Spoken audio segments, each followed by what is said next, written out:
Buenos días a todos. Muchísimas gracias por estar con nosotros en esta conversación con el profesor Mauro Guillén sobre las consecuencias económicas y empresariales de esta gran crisis del COVID-19. Muchas gracias también al profesor Guillén. Es un gran honor tenerlo aquí con nosotros hoy. Gracias de corazón. Las cuestiones a las que se va a referir el profesor Guillén resultan de gran interés en estos momentos de incertidumbre para todos. ¿Cuáles son las consecuencias para la economía mundial y el comercio? ¿Cómo pueden las empresas prepararse para esta segura recesión? Y, sobre todo, para el necesario, para el obligado relanzamiento. Nuestro invitado tiene las mejores credenciales, las credenciales idóneas para ilustrarnos y orientarnos en este difícil camino que tenemos por delante. Mauro Guillén es catedrático de Dirección Internacional de la empresa, de Sociología en la prestigiosa Wharton School de la Universidad de Pensilvania. Estudió en Oviedo y en otros muchos y prestigiosos lugares, incluyendo Yale.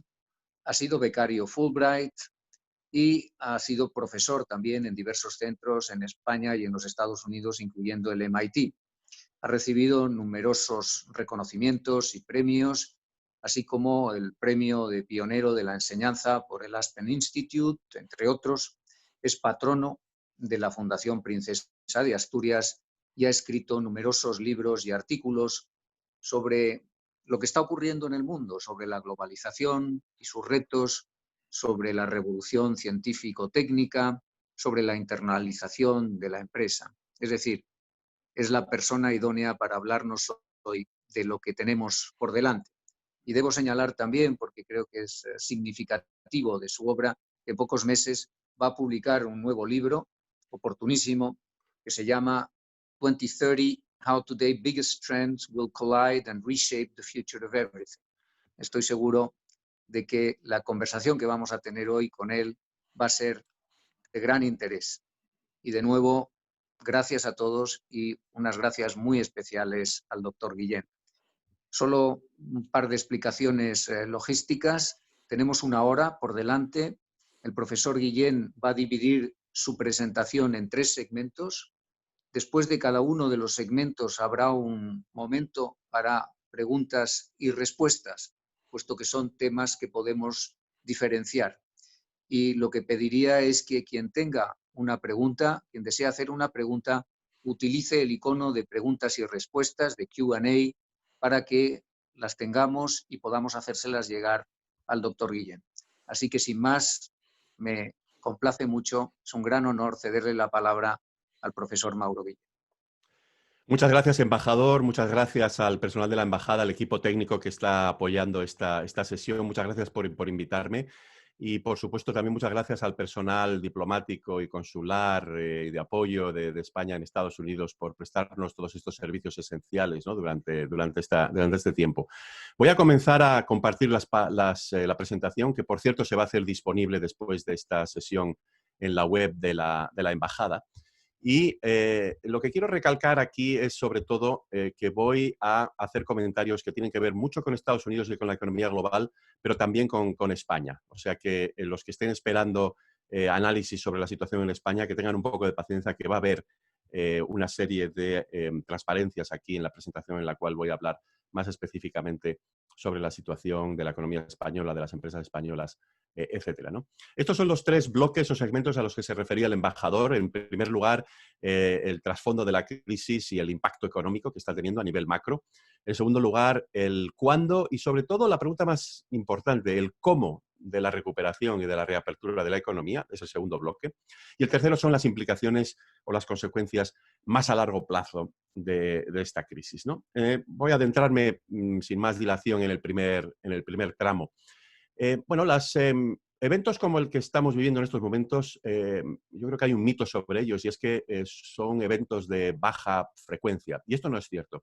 Las epidemias, no las pandemias, las epidemias que son brotes localizados de enfermedad, son muy frecuentes. De hecho, la Organización Mundial de la Salud en este mapa refleja que entre el año 2011 y el año 2017 se produjeron nada más y nada menos que 1.307 epidemias en el mundo. Ahora, eso sí, las pandemias, estas que alcanzan una envergadura global, afectando a decenas, si no a centenas de millones de personas, son eventos que se verifican aproximadamente en los últimos siglos cada 40, 50, 60 años. La anterior fue la mal llamada gripe española del año 18-19, mal llamada porque se originó en Francia, pero como todos recordarán, España era un país neutral y por lo tanto la prensa, los periódicos no estaban censurados y por ese motivo se informó sobre una nueva misteriosa enfermedad antes en España y se atribuyó, por tanto, el origen de la enfermedad, de la pandemia, a nuestro país, ¿no? Y anteriormente a este episodio fue la tercera plaga del año 1855. Se me olvidó comentar, por supuesto, que tenemos otra pandemia que todavía sigue, sobre todo en algunas partes del mundo,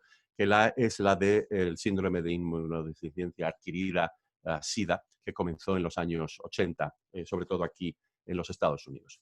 Impacto económico. Bueno, yo creo que el impacto económico más claro y sobre todo el más repentino que hemos observado en esta crisis fue la caída en el mercado de valores. Aquí tenemos un índice, el Standard & Poor's 500, tremenda caída y luego recuperación en las últimas 4 o 5 semanas, yo creo que atribuible en parte a que los inversores ven que hay luz al final del túnel y que se puede salir de esta crisis. Están, por supuesto, mirando al futuro, que es lo que al final deberían reflejar los precios en la bolsa. Esa es la interpretación más benigna.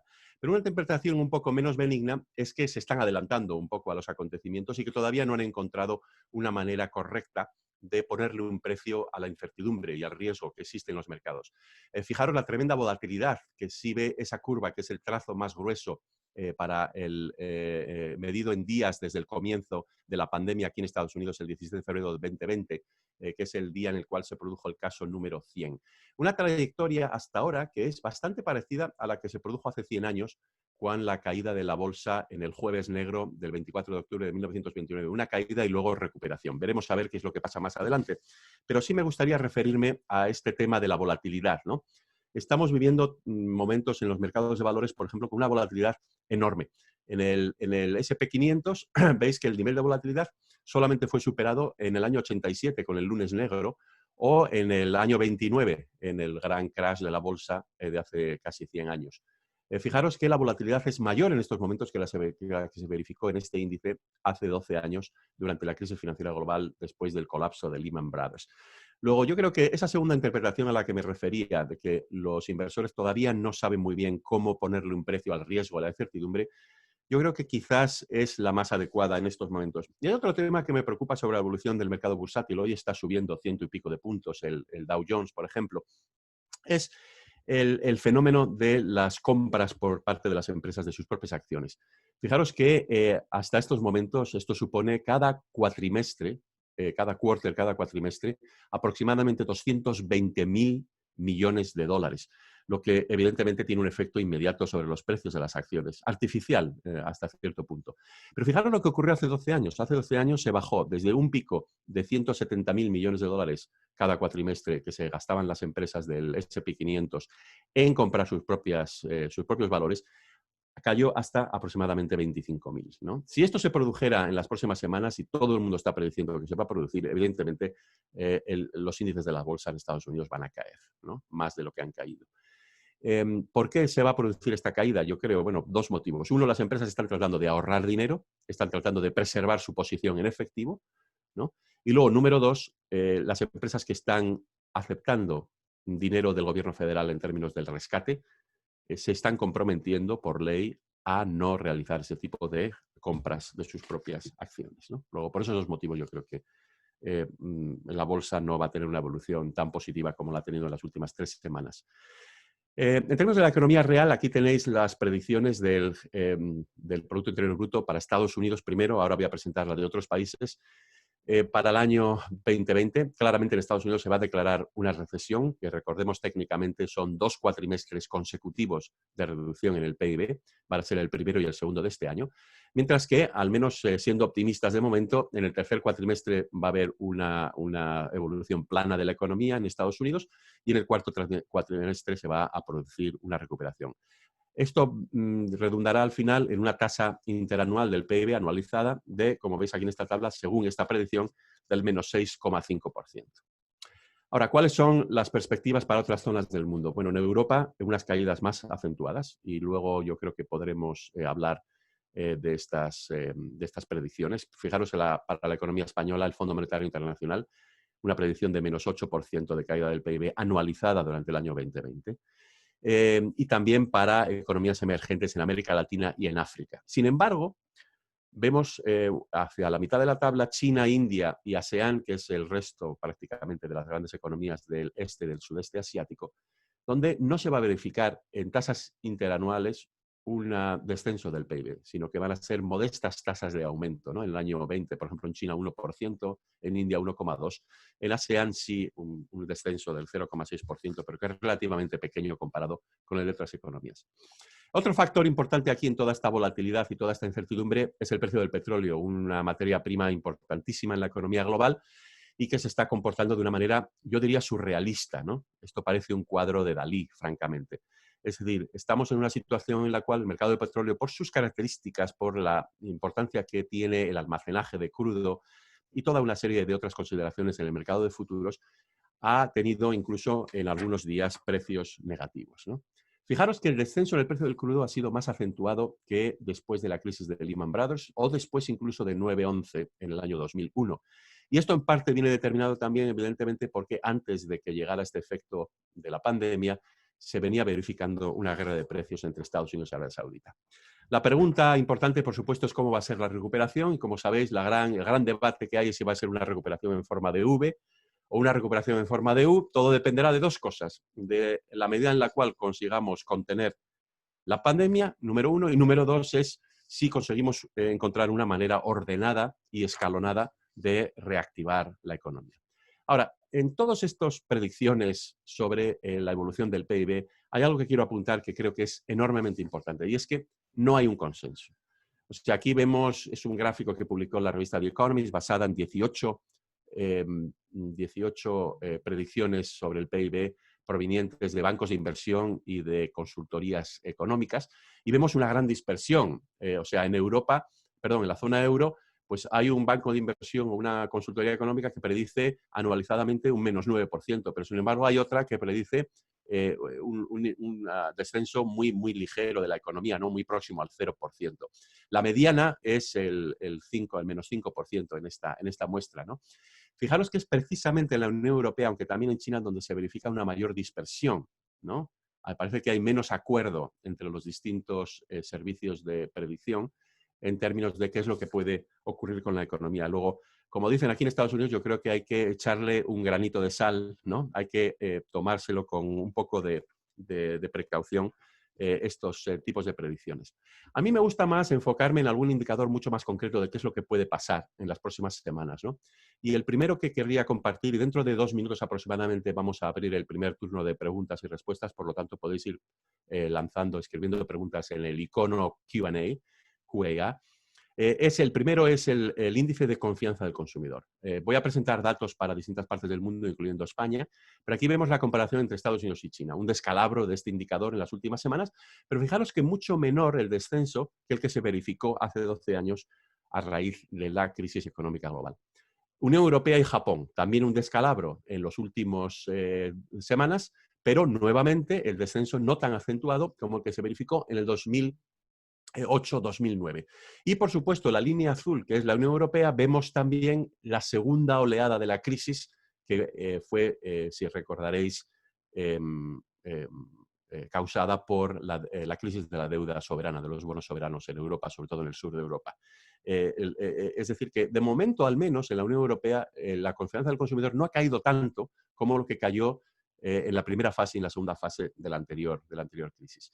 Las dos mayores economías de la zona euro, Alemania y Francia, también una caída, evidentemente, pero sin embargo no tan grande, no tan pronunciada como hace 12 años, como venía diciendo. Y por último, España e Italia, y es 3/4 partes de lo mismo. Es decir, aquí sí que vemos la segunda gran caída de la confianza del consumidor en el año 2012-2013 a raíz de la crisis de la deuda soberana, pero la caída en estas últimas semanas no ha sido tan pronunciada tampoco como la primera oleada de la anterior crisis en el año 2008-2009. Hay distintas conjeturas sobre por qué la confianza del consumidor, con una crisis tan rápida, tan global como esta, no ha caído. Y una de ellas es que la tecnología está ayudando a darle confianza al consumidor, es decir, que el consumidor se siente que esta crisis es distinta porque obliga al confinamiento en el hogar, al distanciamiento social, etcétera, pero que tienen una herramienta a su alcance para poder amortiguar los efectos de esta crisis, sobre todo en lo que pueden ser sus artículos de primera necesidad, y eso es el canal digital, ¿no? El segundo indicador importante, y en un minuto paro para el primer turno de preguntas, que me parece interesante aquí observar, es el índice de manufactureras. Es en inglés el Purchasing Managers Index, el PMI, el PMI. Aquí vemos la comparación de Estados Unidos y China y vemos la primera, yo creo, los primeros rayos de optimismo, ¿no? Es una recuperación en forma de V en este indicador, no en la economía china en general, en su conjunto, pero sí en este indicador. Es decir, que las actitudes y las perspectivas de futuro de los directivos de manufacturas en China parece que han repuntado de una manera bastante espectacular, ¿no? Para la Unión Europea y Japón, de momento no se ha verificado esa recuperación en este índice y vemos la caída que se ha sufrido en estas semanas, pero vuelvo a repetir, no tan pronunciada como la que se verificó hace 12 años. Alemania y Francia también caída, pero nuevamente no tan fuerte, salvo en el caso de Francia, como la de hace 12 años. Y por último, España e Italia, aquí la serie temporal es un poco más corta, una caída, por supuesto, estrepitosa, pero yo espero que en la próxima lectura de este índice, que se verificará en los próximos días, haya un repunte en las dos economías, porque, como sabéis, pues el sector industrial ha vuelto otra vez a trabajar. Ahora, para terminar este primer segmento, ¿qué es lo que más me preocupa de lo que apuntaba antes sobre mercados emergentes? Que hay una bifurcación, es decir, India, China y el resto de Asia no le va a ir tan mal como América Latina o África. Bueno, el factor clave son dos cosas. Primero, el precio de las materias primas, incluido el petróleo, es decir, estas economías de América del Sur, economías de África subsahariana, que dependen mucho de los mercados de materias primas, van a verse afectadas de una manera muy brutal aquí. Y el factor a observar es si la economía china arranca de nuevo de manera rápida, porque entonces la demanda de materias primas en el mundo va a crecer muy rápidamente y eso va a beneficiar a América Latina y va a beneficiar sobre todo a América del Sur y va a beneficiar a África subsahariana. Pero por otra parte, lo que también me preocupa de estos mercados emergentes es la posibilidad de que se verifiquen flujos de cartera, o sea, salidas de flujos de dinero, de cartera muy, muy importantes. Vemos que la evolución en las últimas semanas, en el caso de esta pandemia, ha sido mucho más rápida en este sentido y mucho más profunda que en la crisis del 2008 o que en la desaceleración de China en el 2015. Y esto es muy preocupante desde mi punto de vista. Y sobre todo es muy preocupante porque está muy concentrado en las economías de América Latina, algo también en las de África, ¿no? Y por eso veíamos en la tabla anterior que mostraba las predicciones del Fondo Monetario Internacional que esperan que el efecto de esta crisis sea bastante fuerte en esas dos partes del mundo, esas dos regiones. Y lo que más me preocupa es que estos flujos de cartera puedan incluso precipitar una crisis financiera en algunos de esos mercados, ¿no? En América Latina y en África subsahariana. Voy a parar acá porque el segundo bloque de la presentación tiene que ver con la recuperación, ¿no? Y aquí yo sí quisiera empezar a hablar un poco más con clave de optimismo, pero vamos a parar un momentito. Ernesto es la persona que me va a leer las preguntas que haya podido haber hasta este momento. Mauro, ¿cómo estás? Mira, tenemos una pregunta de Isabel Serrano que nos pregunta, ¿cómo van a afectar los tipos de interés en las hipotecas? Bueno, las hipotecas son de dos clases, ¿no? Las hipotecas para las personas, para los hogares. Las hay que tienen un tipo fijo, que esto es muy común en Estados Unidos, pero no es tan común en Europa. En ese caso, en Estados Unidos, lo que quiere decir es que mucha gente va a refinanciar.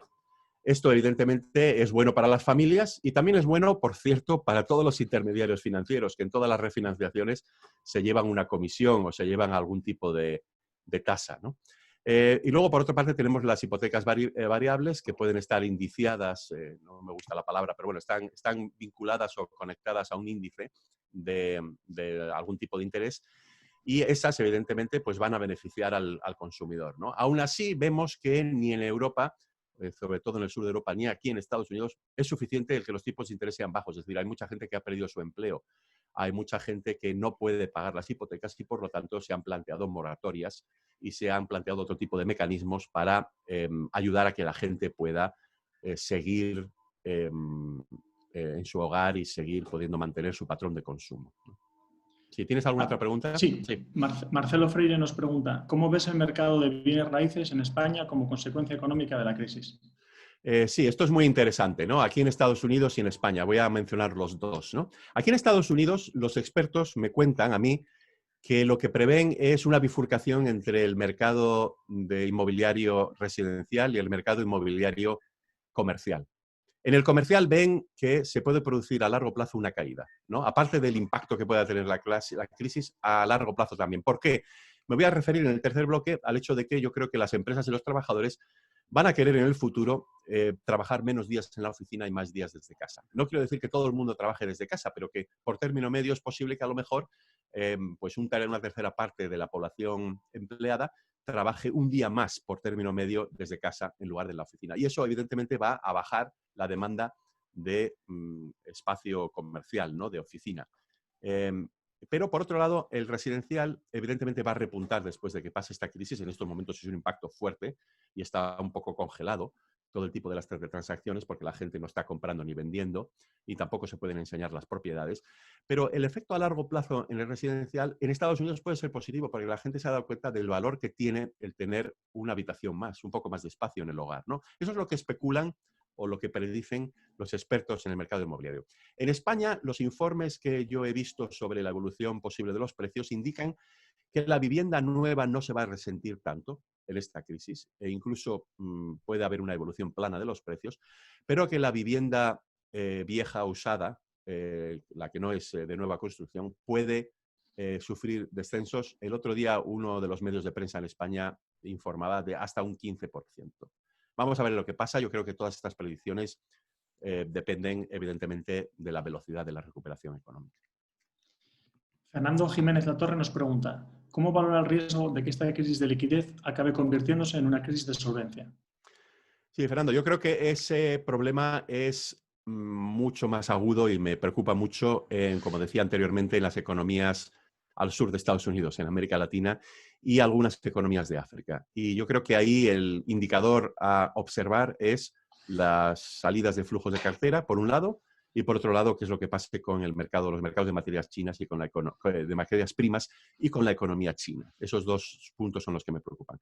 En Europa y en Estados Unidos, yo creo que esta crisis es muy diferente. Es decir, la anterior crisis de 2008 se originó en el sistema financiero, pero en esta crisis, los bancos, la banca, el sector financiero es parte de la solución en lugar de parte del problema. Eso sí, evidentemente, si la morosidad crece de una manera incontrolada, que no está ocurriendo de momento, eso sí podría poner contra la pared a los bancos y al sistema financiero en su conjunto. Pero de momento no hay ninguna indicación de que eso vaya a ocurrir y además, como sabes, los bancos centrales, tanto el Banco Central Europeo como la Reserva Federal, han intervenido de una manera bastante dinámica y bastante rápida para evitar que haya cuellos de botella en los circuitos financieros.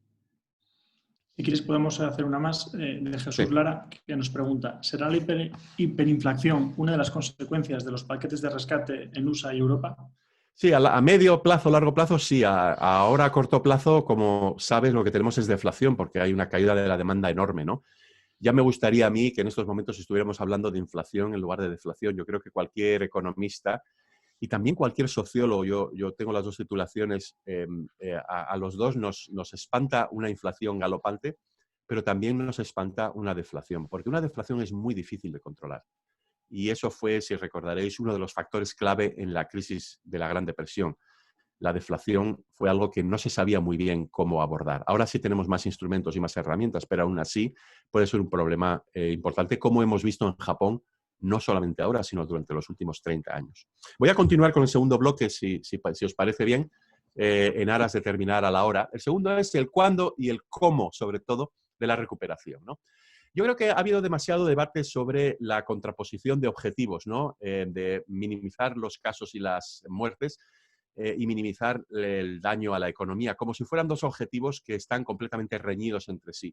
Y yo creo que son, en realidad, las dos caras de la misma moneda, ¿no? Y que sí se puede, evidentemente, perseguir estos dos objetivos de manera simultánea. Ahora, para ello, y aquí sí que voy a ser un poco controvertido, yo creo que tenemos que empezar a abandonar la mentalidad del búnker, ¿no? Esta mentalidad de que la única manera de atajar esta epidemia es cerrándolo todo. y quedándonos todos en casa. Yo creo que esto es evidentemente algo que fue muy necesario para evitar que el sector sanitario se viera desbordado en las últimas semanas, pero ya hemos visto que el sector sanitario no se ha quedado desbordado en ningún país, al menos de momento, y por lo tanto tenemos que empezar a dar marcha atrás, ¿no? De esta mentalidad del búnker y de que la única manera de controlar esta pandemia es quedándonos todos en casa y que nadie vaya o acuda al puesto de trabajo o de estudio. Evidentemente, vamos a tener que seguir practicando distanciamiento social y físico, esto va a ser importantísimo, y eso va a cambiar, evidentemente, muchas cosas en el puesto de trabajo y también en el puesto o en el lugar de estudio, ¿no? Para los estudiantes. Vamos a tener que encontrar un equilibrio entre los principios de privacidad de la información y la necesidad de hacer seguimiento de los contactos que tenga la gente que esté con el virus. Y luego vamos a tener que reconsiderar todo lo que tiene que ver con el movimiento de las personas y las prohibiciones de viaje, tanto doméstico, interior como internacional. Y de eso voy a hablar en un momentito, ¿no? Y luego, en términos de minimizar el daño económico, yo creo que tenemos que empezar a ampliar cuál es la definición de los sectores esenciales y a adoptar una definición que no sea estrictamente de salud pública, sino también que tenga consideraciones económicas. Porque la economía es una red muy complicada, muy alambicada, ¿no? De conexiones, interconexiones entre sectores, ¿no? Una empresa produce algo que es un input para otra empresa, etcétera. Y evidentemente lo que tenemos que hacer es no ahogar a la economía, a la actividad económica, porque se produzcan cuellos de botella, porque solamente abrimos una parte de la economía, pero no otra, ¿no? Evidentemente, vamos a tener que empezar a reconsiderar las medidas monetarias. La pregunta anterior se refiere un poco a esto. Y luego, por supuesto, cuáles son las medidas fiscales que son necesarias para abordar la situación, ¿no? Luego hay otro tema que sí me gustaría poner sobre el tapete porque ha habido esta sensación de que las dictaduras o los regímenes dictatoriales son más adeptos a la hora de controlar epidemias y pandemias. Y dejarme recordar que esto no es cierto. Esto es un gráfico que salió publicado en la revista The Economist hace unos días, que yo creo que lo dice todo, ¿no? Las epidemias en el mundo desde el año 1960. Bueno, pues veis que la curva en términos de los casos, ¿no? de las muertes que se verificaron, de la mortalidad, es más baja para las democracias por término medio, que para las dictaduras, ¿no? La otra cuestión que quiero sacar a colación aquí es que, como sabéis, aunque la medicina no es mi especialidad, pero si examinas las tasas de mortalidad, después de que se produce una recesión y un aumento en la tasa de desempleo, suben las muertes, sube la mortalidad por otro tipo de causas, como puede ser el abuso del alcohol, la diabetes, por supuesto los homicidios y suicidios, las úlceras, etcétera, ¿no? Estos son datos para los países de la Unión Europea entre 1970 y 2007. Es decir, que el desempleo mata también.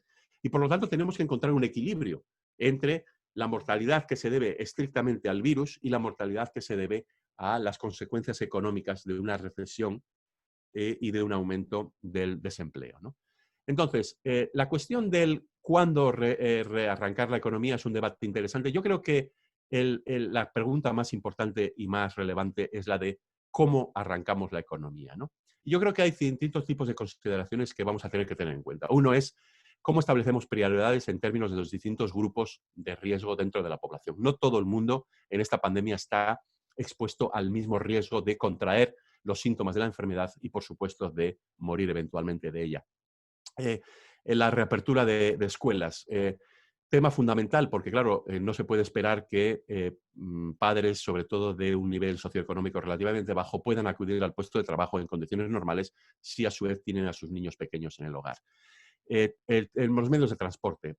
Hubo esta semana un poco de debate en España, por ejemplo, de qué es lo que se tiene que hacer en términos de hacer que el transporte pueda volver a hacerse viable, ¿no? En el contexto de una pandemia. Evidentemente no podemos tener las escenas, yo voy mucho a Nueva York, en el metro en el cual casi todos tenemos que empujar unos a otros para entrar en el vagón a las 8 de la mañana o a las 9 de la mañana. Esto es absolutamente algo que no puede verificarse en las próximas semanas o próximos meses, ¿no? Pero en particular quisiera llamar la atención sobre varias cosas, ¿no? Al menos de momento, este es el perfil de edad en Estados Unidos de la gente que está padeciendo, está muriendo por este virus, ¿no? Está evidentemente muy concentrado en los grupos de mayor edad. Claro, evidentemente hay problemas con las estadísticas sobre mortalidad a raíz de esta epidemia, en el sentido de que se ha infraestimado, ¿no? pero aún así parece que este gráfico es bastante aproximado a lo que está ocurriendo en la realidad, ¿no? Entonces, ¿cuál es la relación entre mortalidad y número de casos, ¿no? Pues en Estados Unidos aproximadamente 54.000 dividido entre 956.000, estos son datos de hace 3 o 4 días, un 5,6%. Ahora, se han verificado 2 estudios en el condado de Santa Clara en California y en el de Los Ángeles, también en California, en el cual el número de muertes quizás se está infraestimando en un factor de 1 a 2, pero el número de casos se está infraestimando en esos 2 condados, se encontró entre 28 y 55 veces. Es decir, que la tasa de mortalidad, ese 5,6%, en realidad, si nos podemos dejar llevar por estos 2 estudios en profundidad, es muy posible que sea mucho más pequeña. Y esto me lleva al tema que es muy importante para la economía española, porque está directamente implicado en el turismo y en todos los puestos de trabajo que se están destruyendo en ese sector, ¿no?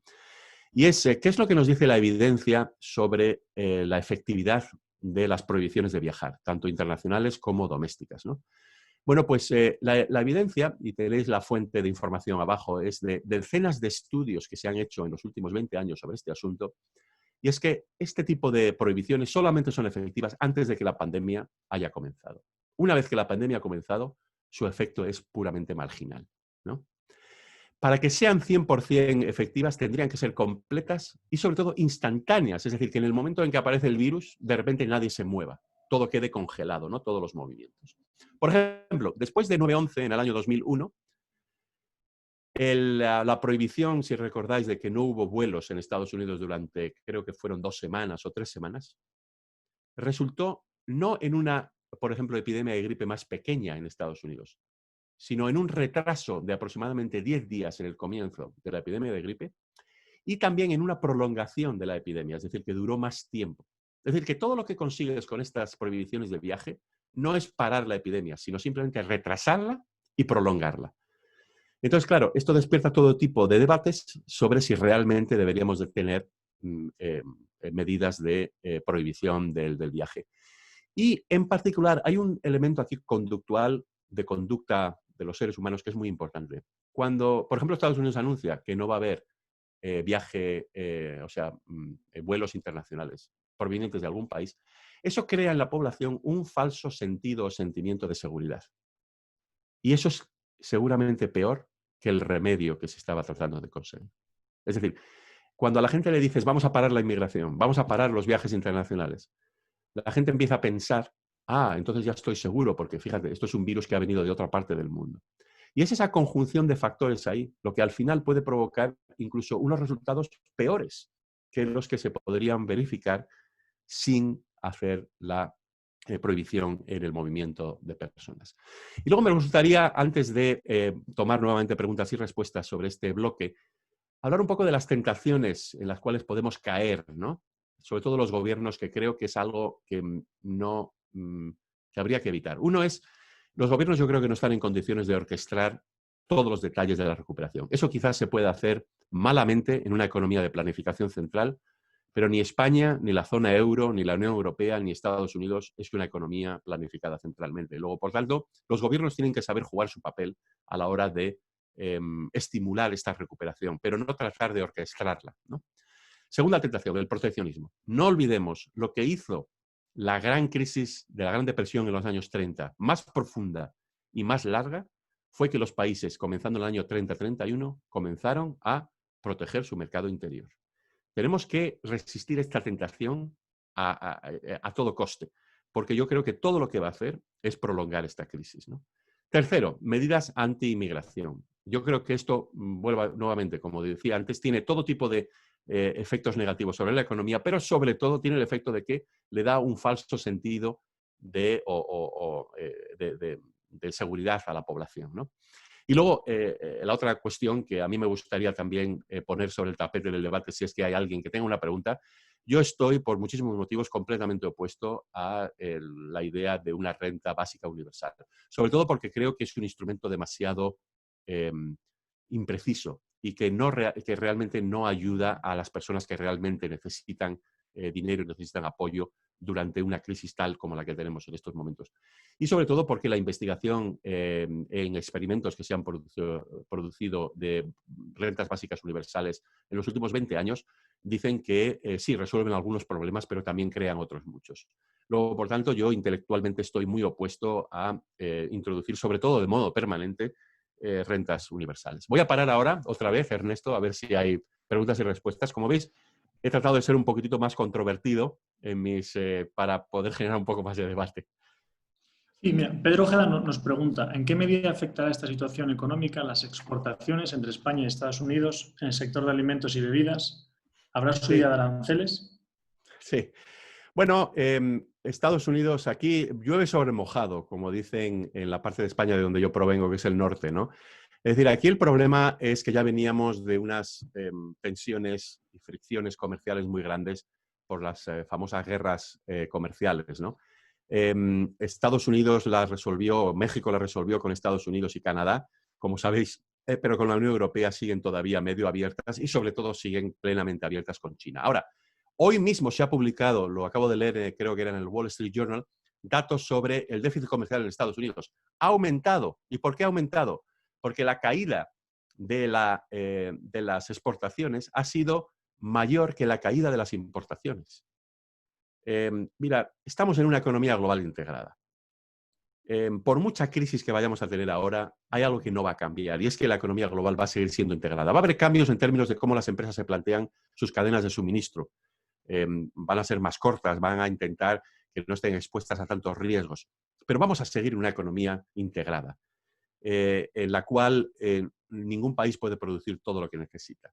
Y además sería un suicidio económico, aumentaría los costes de tal manera que el nivel de bienestar a largo plazo caería no por un 10% o un 15%, que es lo que va a caer por término medio en esta crisis, podría caer un 40 o un 50%. Es decir, cuando Adam Smith hace 300 años dijo que la división del trabajo depende del tamaño del mercado, sabía de lo que hablaba y formuló un principio que es muy importante, ¿no? Es decir, que no podemos pretender mantener nuestros niveles de bienestar y al mismo tiempo proteger, porque sabemos qué es lo que va a pasar si fragmentamos el mercado global y si ponemos obstáculos a las exportaciones e importaciones.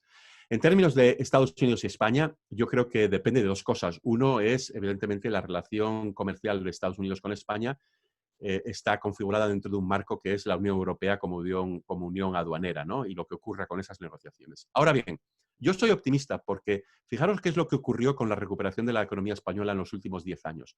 Ha sido una recuperación liderada fundamentalmente por el sector exterior, es decir, por la exportación. La empresa española se puso las pilas y buscó la manera de ser competitiva en los mercados en los últimos 10 años. Y gracias a ello tuvimos una recuperación que luego permitió una recuperación del consumo interno y permitió un crecimiento económico modesto, pero significativo durante los últimos años antes de la llegada de esta crisis. Luego, yo soy bastante optimista, pero evidentemente depende de la pregunta de la velocidad con la cual la economía de Estados Unidos se recupere en términos de la demanda, ¿no? Y luego también yo animaría mucho a las empresas españolas que sigan buscando el canal digital aquí en Estados Unidos. El otro día estaba hablando precisamente sobre este tema con la Cámara de Comercio Hispano-Norteamericana. Es fundamental, ¿no? Y vemos que esta crisis está llevando a muchas empresas pequeñas, ¿no?, en España a, por fin, sumarse al canal digital y explotar plenamente todas las posibilidades que ofrece la economía digital. Basado en esto que estás ahora mencionando, Mauro, nos pregunta Lucia Ortiz que si va a modificar la forma de trabajar y de ordenar el trabajo en todos los países y sectores. Sí, yo creo que sí. Yo creo que va a haber una aceleración de esa tendencia. Si me permites, voy a referirme a este tema dentro de un momento cuando inicie con el bloque 3. Pero la respuesta es claramente sí. Yo creo que esta crisis es un gran experimento. Es un gran experimento como consumidores, porque estamos empleando el canal digital más. Es un gran experimento como trabajadores. No todos tenemos el lujo, como lo tenemos nosotros, de poder trabajar desde el hogar, pero aquí en Estados Unidos aproximadamente una tercera parte de la fuerza de trabajo puede trabajar desde el hogar y están aprendiendo que tanto las empresas como el trabajador, que tiene sentido el trabajar más desde el hogar. No digo con exclusividad desde el hogar, pero sí quizás buscar un equilibrio distinto, lo cual, por cierto, ayudaría no solamente a reducir el tiempo de llegada a la oficina, sino también la polución, todo tipo de problemas que tenemos, sobre todo en las grandes concentraciones urbanas. Vamos a tomar dos preguntas más. Sí.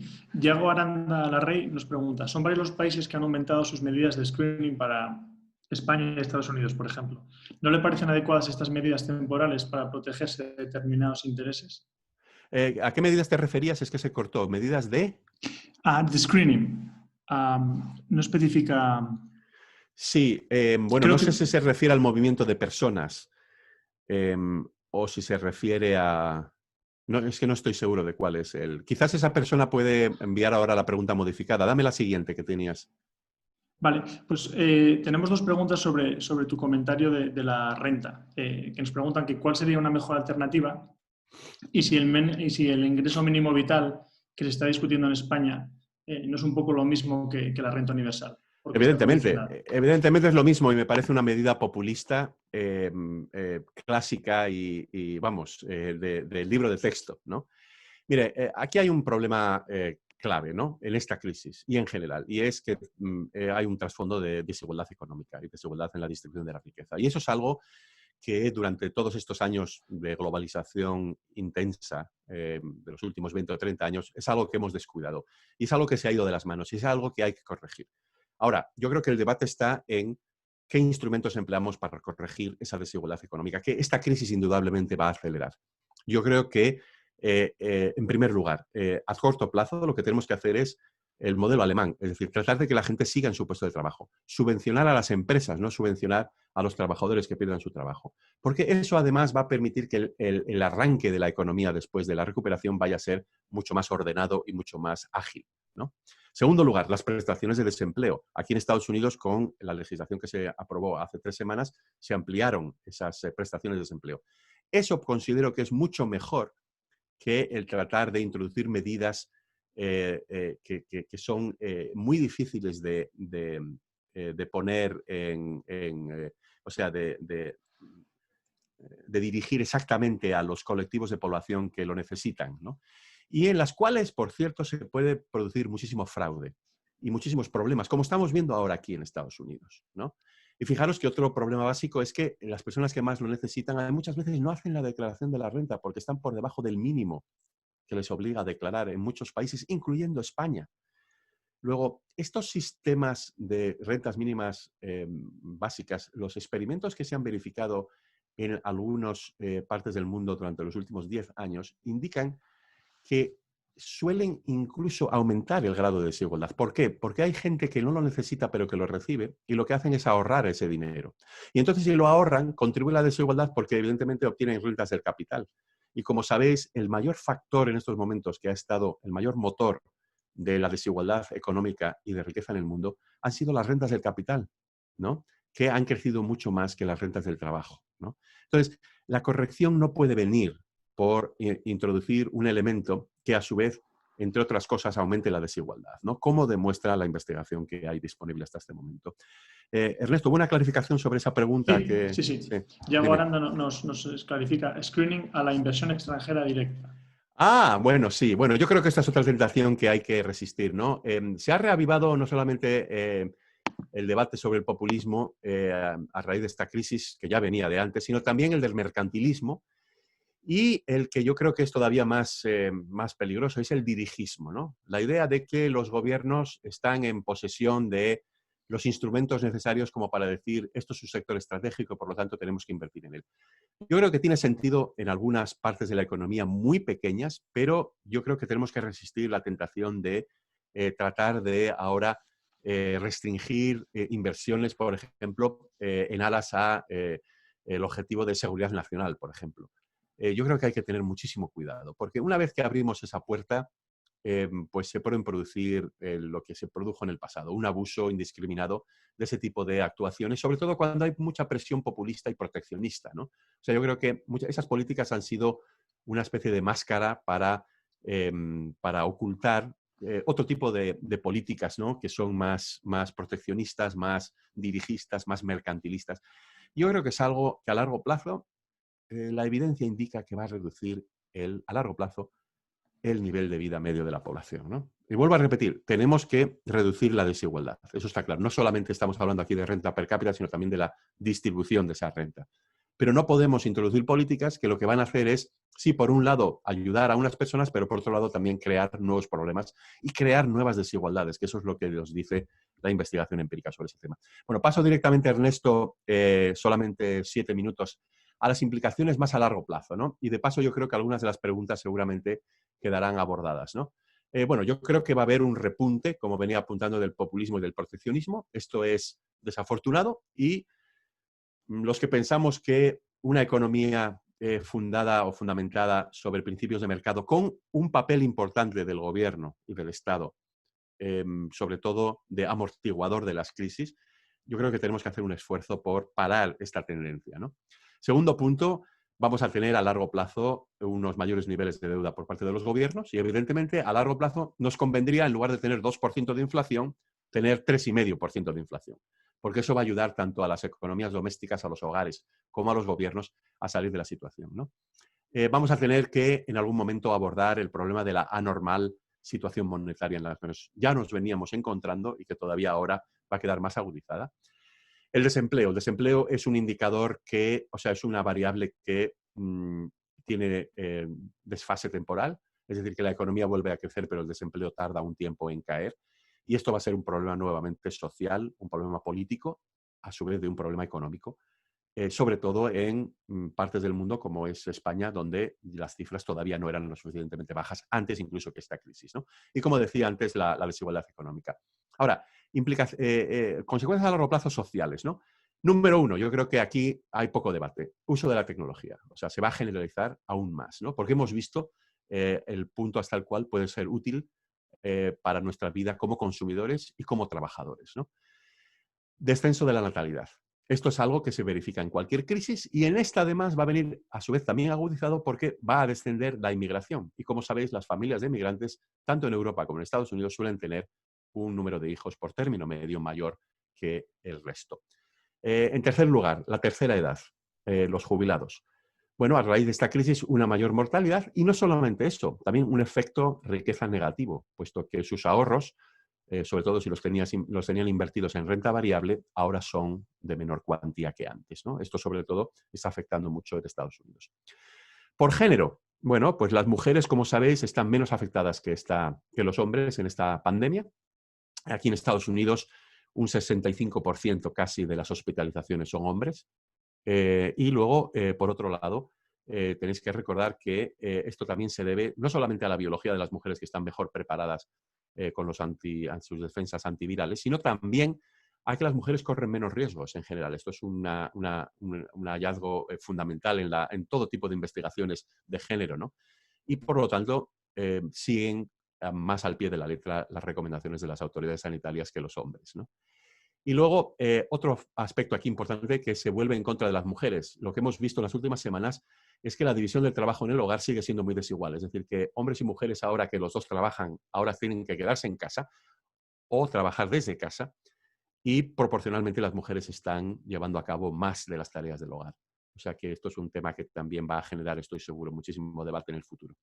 Y luego, por supuesto, en países en los cuales esto cuenta, como es mucho aquí en Estados Unidos, los efectos de desigualdades por raza y por grupo étnico. Como sabéis, no solamente el grupo afroamericano, sino también los hispanos o latinos aquí en Estados Unidos se están viendo afectados de una manera muchísimo más, proporcionalmente mucho más fuerte por esta pandemia, ¿no? A nivel micro, respuesta a la pregunta que se planteaba antes, en un minuto ya paro, nuevas maneras de desempeñar el puesto de trabajo, con una combinación entre la oficina o el puesto de trabajo y el hogar. Ahora recordemos, el dato aquí en Estados Unidos es que aproximadamente el 32% de los trabajadores pueden desempeñar sus funciones desde el hogar. Malamente, evidentemente, no del todo como si fuera presencial. El resto tienen que acudir al puesto de trabajo. O sea que es una tercera parte de la fuerza de trabajo que podría en el futuro pasar más tiempo en el hogar si es que las empresas y los trabajadores ellos mismos así lo desean, ¿no? Como decía antes, las cadenas de suministro, de aprovisionamiento de las empresas van a cambiar. En lugar de ser tan eficientes y empleando el principio de justo a tiempo, van a ser más resistentes a este tipo de perturbaciones en la economía global. Y luego el punto 3. Esto de momento no se está hablando, pero yo creo que esto es obvio, ¿no? Los incentivos para la automatización todavía van a ser mayores después de esto. Muchísimo mayores. porque evidentemente no vamos a tener que mandar a las máquinas a su casa si hay otra pandemia. Las máquinas van a poder seguir operando, ¿no? Y la última cuestión es lo que decía antes, efectivo, efectivo, efectivo. Las empresas en estos momentos van a tener una preferencia muy grande por tratar de conservar, reducir costes, conservar su efectivo, no van a pagar dividendos. Aquí en Estados Unidos y en España se ha anunciado que las grandes empresas van a pagar dividendos muy reducidos este año. Este es otro de los efectos, yo creo que a medio y largo plazo también que se van a producir. Para los trabajadores, yo creo que va a haber un mayor énfasis cuando la gente busque trabajo de buscar empleo en sectores, en tipos de trabajo y en ocupaciones que puedan percibirse como más seguras, más, sobre todo en cualquier tipo de recesión económica, ¿no?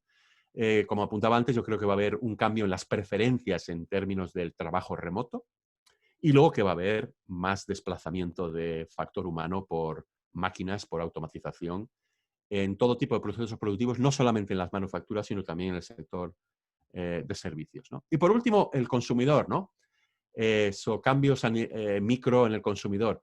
Bueno, por supuesto, todo lo que tiene que ver con compra online, pero luego también fijaros en este otro tipo de posibles impactos, ¿no? Que pongo un signo de interrogación al final, porque no está claro que al final se produzcan, pero hay bastante especulación sobre ello. Uno es que el consumidor vaya a recalcar más en el futuro su bienestar físico y mental, la calidad de vida, el quality time, o sea, el disfrutar del tiempo que tenemos, ¿no? Y de buscar momentos en los cuales podemos disfrutar de nosotros o de los amigos o de la familia. La seguridad, tener más espacio en la casa. Los pequeños placeres de la vida. Yo creo que el consumo va a reorientarse un poco en ese sentido.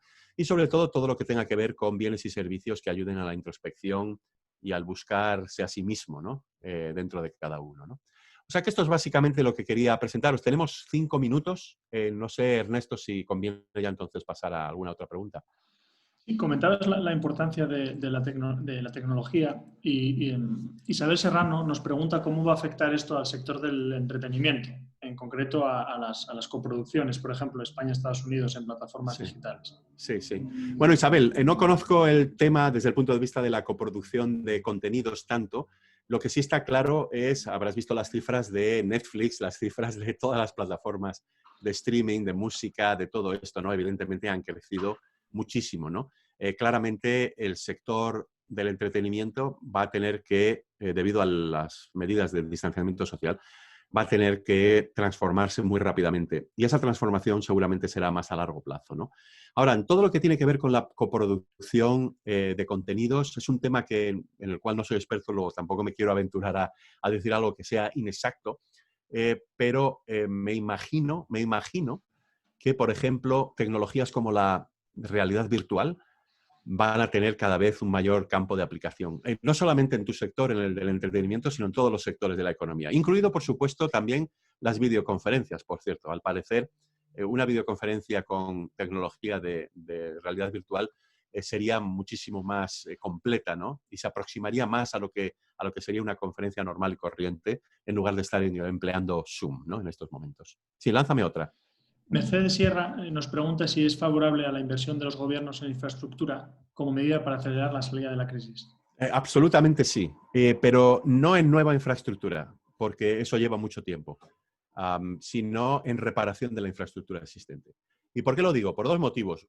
Uno, porque en esos momentos la infraestructura no está siendo utilizada a plena capacidad, luego es más fácil el realizar labores de reparación.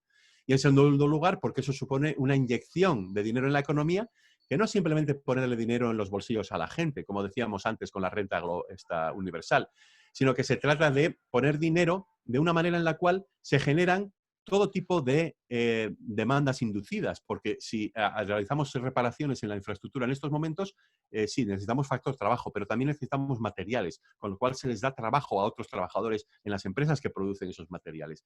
Es decir, que absolutamente, o sea, la reparación sobre todo aquí en Estados Unidos, ¿no? De ciertas infraestructuras es algo que, como sabéis, llevamos un retraso enorme, sobre todo en el sector del ferrocarril, y sería muy conveniente que ahora parte del estímulo que posiblemente vaya a aprobar el Congreso en las próximas semanas se dedique a reparación de infraestructuras.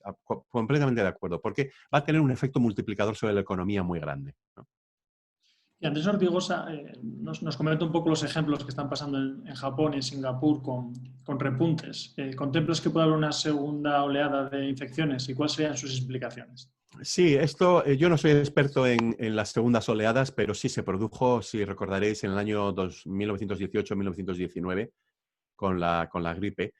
Y también se ha verificado en otros brotes epidémicos a nivel local en los últimos años, ¿no?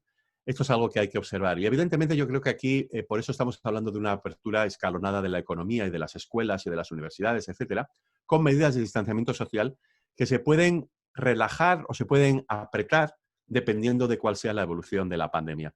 Todo ello hasta que consigamos tener, primero, tratamientos efectivos, que es el primer paso, ¿no?, para las personas afectadas, y luego eventualmente una vacuna, ¿no?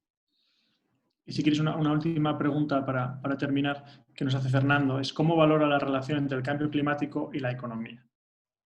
Bueno, a raíz de esta crisis, yo soy optimista, ¿no? Por un lado, yo creo que las actitudes de la población van a cambiar incluso más, ¿no?, en favor de medidas para controlar el cambio climático, porque estamos viendo que si paramos la economía, si no hay coches en las ciudades, etcétera, pues la calidad del aire, por ejemplo, los niveles de polución mejoran, ¿no? Yo creo que el concienciamiento de la población va a ser cada vez mayor. Yo creo que también estamos empezando a darnos cuenta de que esta crisis es una crisis global y necesita colaboración, que por cierto tenemos un gran déficit de colaboración en esta crisis, mucho mayor que en el año 2008 o 2009. Y yo creo que va a recalcar también en los líderes políticos que el cambio climático es algo que requiere también respuestas globales. Ahora, francamente, yo creo que el factor más importante es un factor muy específico, y es qué es lo que ocurre con la elección presidencial aquí en Estados Unidos y sobre todo con el control del Senado, porque ahora el debate también es quién va a controlar el Senado, dado cómo están evolucionando las cosas. Y ese evento en particular por parte de en la mayor economía del mundo, en el país, uno de los países que más poluciona en el mundo, va a ser quizás más importante, ¿no? Y como sabemos, la dinámica de estas elecciones en Estados Unidos ha cambiado radicalmente desde el comienzo de la pandemia.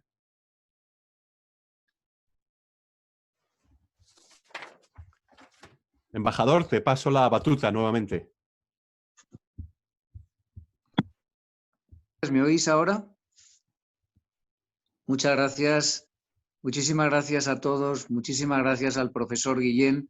Ha sido de enorme interés y ha dejado muchas preguntas y muchas cuestiones encima de la mesa que espero podamos tener otras oportunidades para debatir. Pero yo me quedo con algo que el profesor Guillén ha dicho en más de una ocasión. Yo soy optimista y me alegro mucho que dentro de esta incertidumbre hayas puesto también este grano de optimismo.